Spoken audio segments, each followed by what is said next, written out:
And welcome to another treatment of the International Sunday School lesson. Today's lesson is entitled Called to Serve. And it's taken from Acts, the 16th chapter, verses 11 through 15, and Acts 16, verse 40, and then 1 Corinthians 1, 26 through 30. And it's for February the 28th, 2021, winter quarter, lesson number 13. And again, that title is Called to Serve.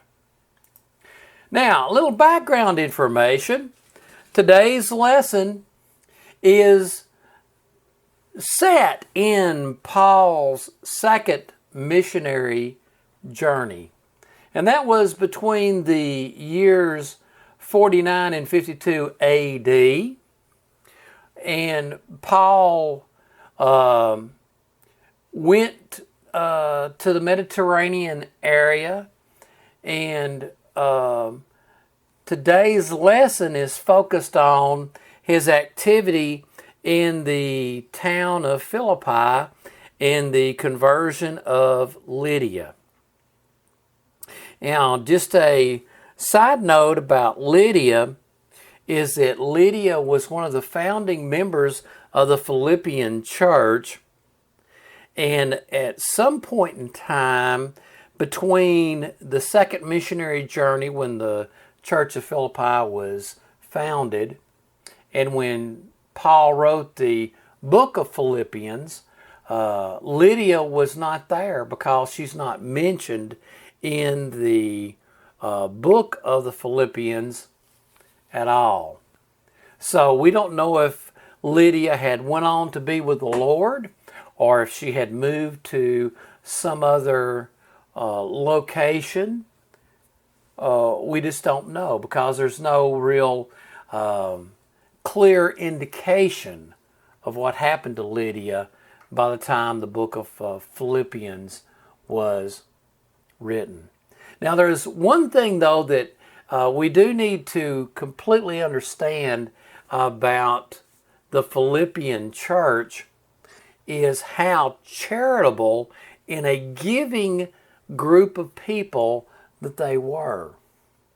And that's especially important when we realize that the Philippian church was not a very rich church. The church at Corinth had a lot more wealth in that area than the Philippians did. They were a little bit poorer people. And I want us to really consider that as we're talking about today's lesson, because that's one of the underscoring themes in today's lesson is how that God uses people regardless of their natural capacity to do His work.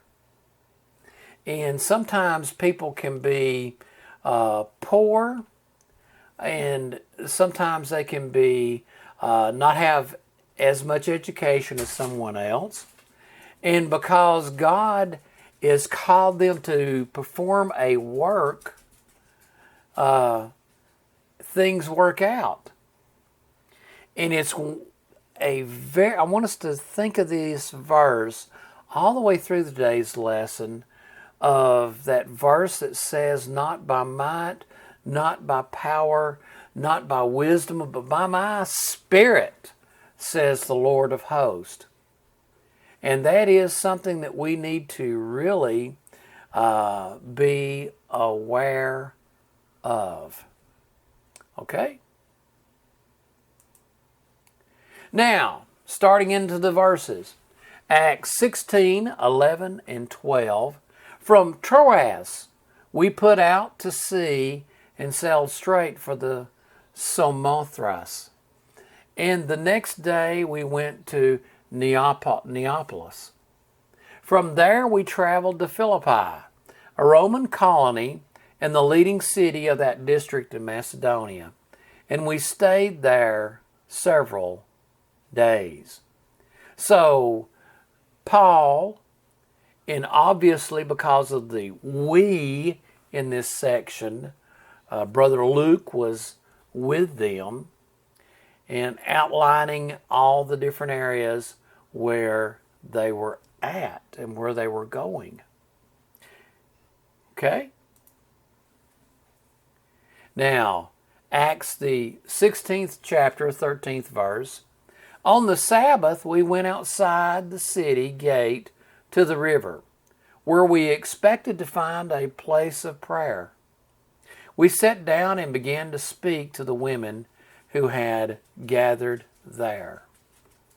Now, Lydia was one of this group, and they had gathered by the river.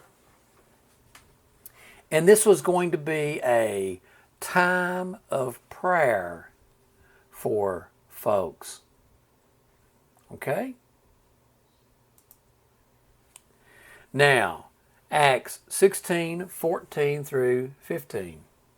One of those listening, was a woman from the city of Thyatira named Lydia, a dealer in purple cloth. She was a worshiper of God. The Lord opened her heart to respond to Paul's message.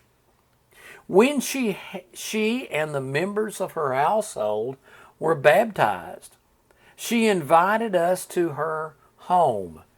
If you consider me a believer in the Lord, she said, come and stay at my house. And she persuaded us. Now, there's a lot going on here that we need to really stop and consider about this.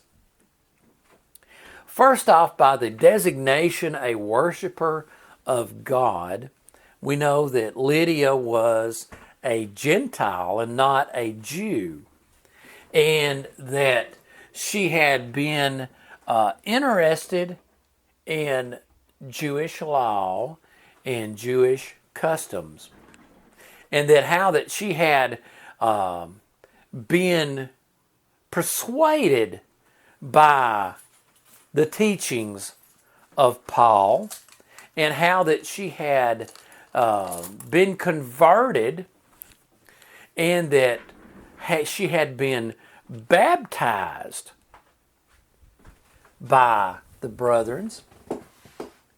And she, after her conversion to Christianity and her baptism, she had reached out and wanted these missionaries, she wanted to take them into her home and open up her home and show hospitality to them and support them.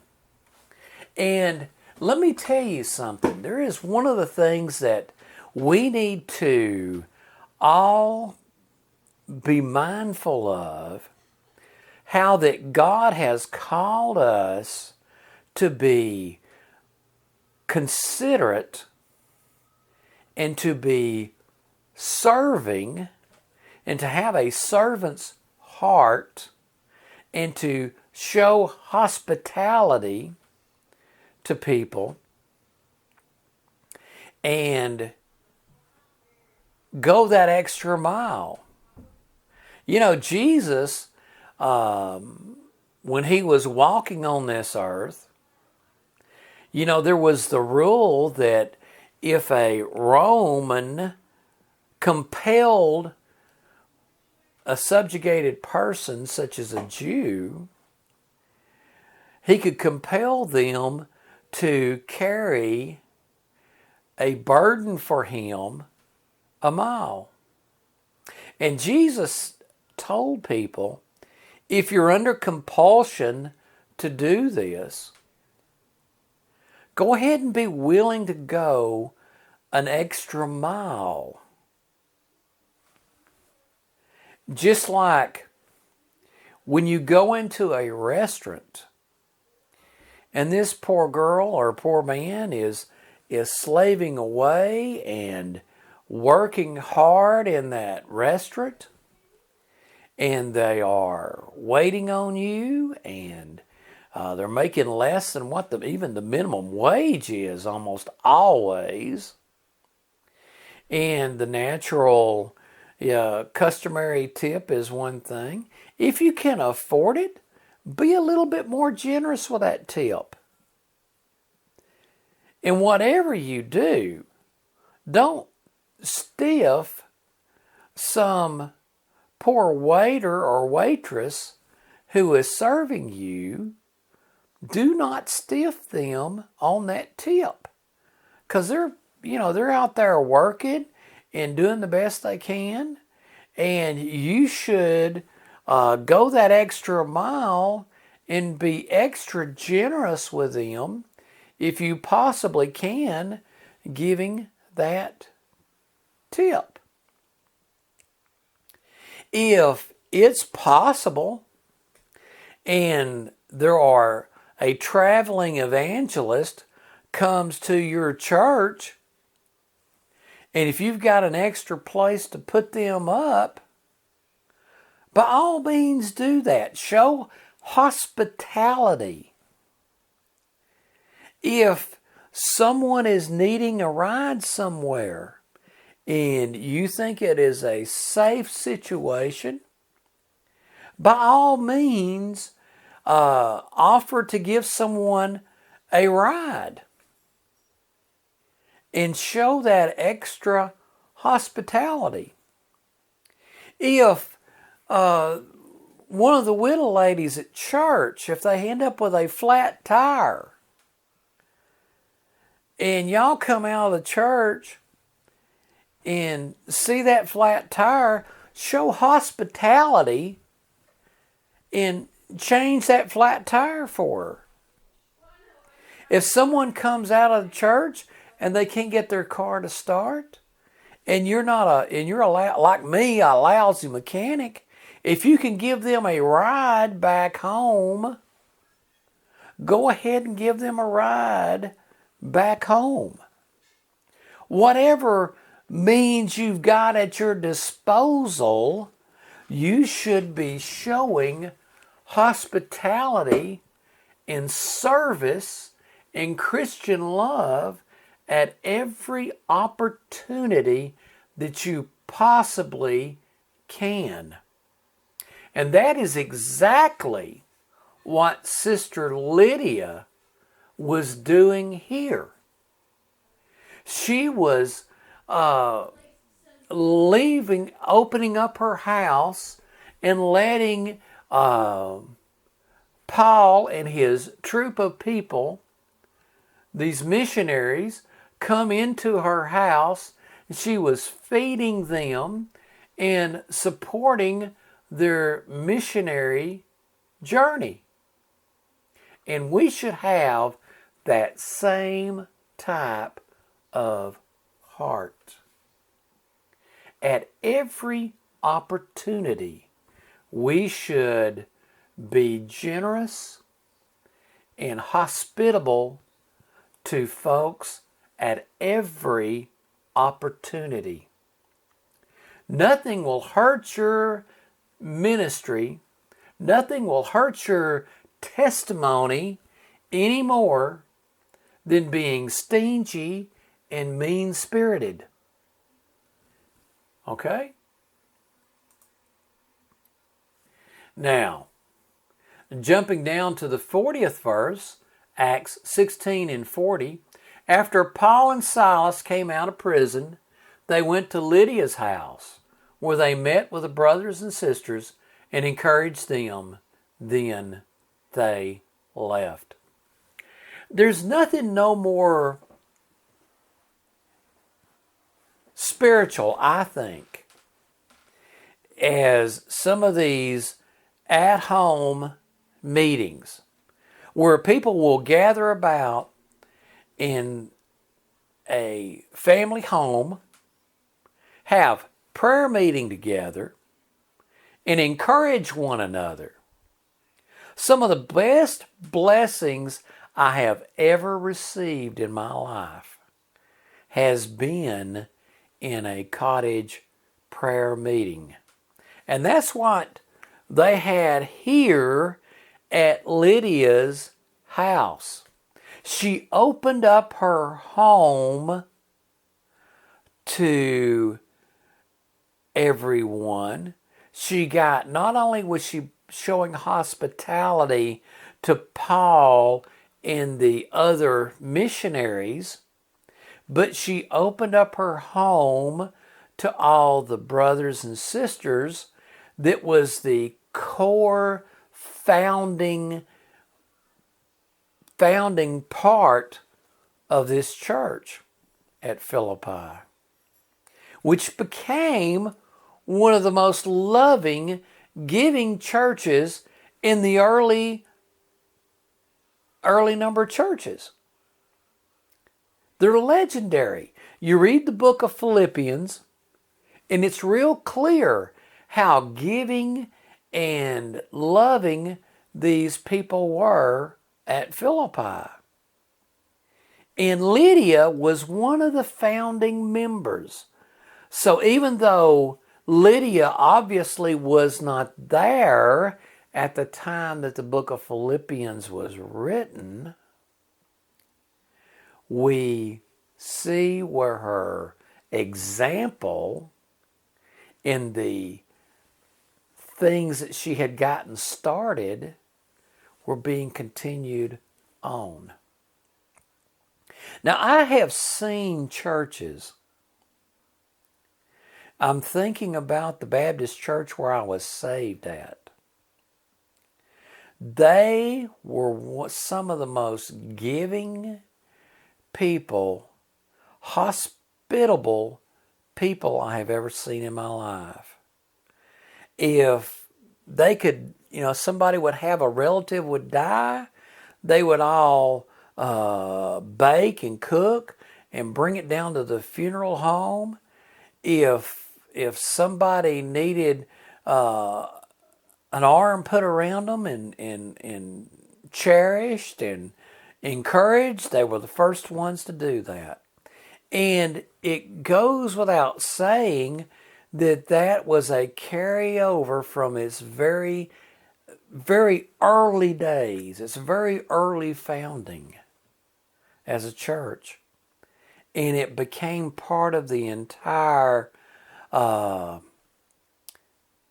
genetics of that particular body. It became part of the genetics of that body that they would behave and conduct themselves. And as people would get saved and in that church, they would see the examples of how other people did it, and they began to learn those traits, and they carried them on from a good, solid example. And even to this day, in that church, they behave and conduct themselves in that way. And that's because good examples get duplicated from generation to generation. And that's what this early part of the Philippian church, that's what was happening here. And we should endeavor to be that kind of good example of being hospitable and to be nurturing and giving just like they were. Okay? Now, 1 Corinthians 1:26 through 27. Brothers and sisters, think of what you were when you were called. Not many of you were wise by human standards. Not many were influential. Not many were of noble birth. But God chose the foolish things of the world to shame the wise. God chose the weak things of the world to shame the strong. Now, I want to really underscore this and how that God takes sometimes some of the weakest things and works miracles and does a tremendous work from some of the weakest things.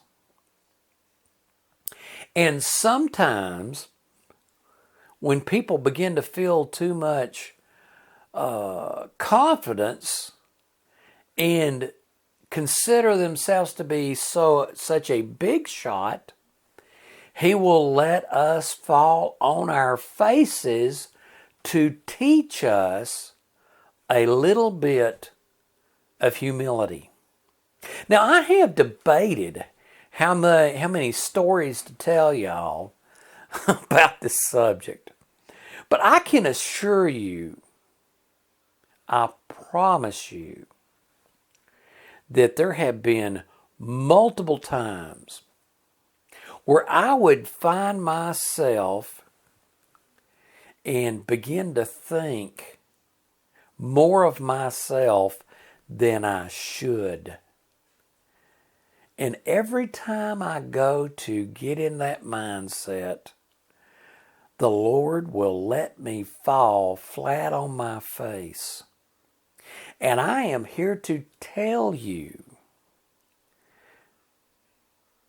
in the most honest, direct statement you will ever hear me say, I am deeply thankful that God will let me look like an idiot when I start getting proud and arrogant. It is a nearly 100% surefire thing. If I get too full of myself and begin to bow my arms out and think I am something big, that I will do the most stupidest, most public thing imaginable. Almost every time that seems to happen. And I am so deeply thankful that the Lord will reach down from the throne and slap me upside the head to make me look stupid, to knock the arrogance out of me. Because there is one thing that is a surefire thing. God resists the proud, but He gives grace to the humble. That pride was the original sin. Pride is the first sin. It is the worst sin. It is the thing that will block you from any type of grace with God, is pride and arrogance. And God can take some of the weakest things in this universe and do marvelous things. And He can take some of the strongest things that has full of pride and arrogance, and He cannot use it at all, because God resists the proud and gives grace to the humble. It is humility. It's having a meek and humble spirit. If you don't have that, God cannot use you. He cannot use me. Okay? Now, 1 Corinthians 28 through 30, God chose the lowly things of this world and the despised things and the things that are not, to nullify the things that are, so that no one may boast before him. It is because of him that you are in Christ Jesus, who has become for us wisdom from God. That is our righteousness, holiness, and redemption. No one can boast. It's critical for us to understand that. There is no bragging about yourself in any of this. We ain't nothing. God is everything. If there is any good that comes out of anything, it is God's work. God deserves the glory and the honor for it. We do not. Okay, now some concluding thoughts about all this. First off, be kind-hearted, be hospitable, have a servant's heart as you go through this life and as you go through times of ministry. The other thing is that I don't care how much education you have or you don't have. I don't care about how much money you have or you don't have. I don't care how much strength you have or don't have. I don't care how much beauty you have or don't have. The thing that matters is God's Spirit. It is the work of God that does it all. Anything that is good, it is coming from the work of God. The only being in the universe that can boast and brag is God. We have no right to boast or brag. We were on our way to hell. We were weak. We were sinful. We were consumed in our sin. We could not save ourselves. It is a complete work of God that has set us aright and on our way to heaven. Well, friends, good Lord willing, I'll be back with you next weekend.